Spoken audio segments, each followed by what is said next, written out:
Isang ukay-ukay store ang nasunog sa Cubao, Quezon City. Ang hinihinalang sanhi ng sunog, electrical appliances na naiwang nakasaksak. Balitang hatid ni Oscar Oida.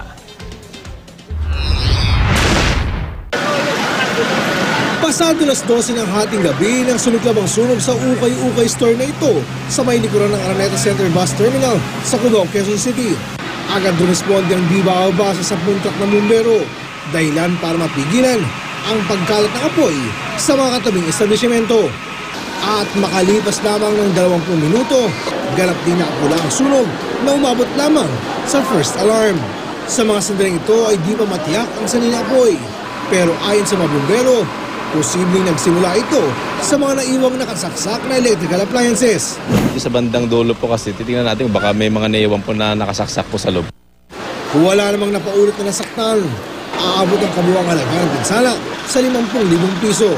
Pag ganitong papalapit ang Disyembre, karaniwan daw nagiging sanhi ng sunog ang mga naiiwang nakasaksak na kasangkapan. Kadalasan pa nga umano ay mga Christmas lights. Kaya paalala ng mga otoridad.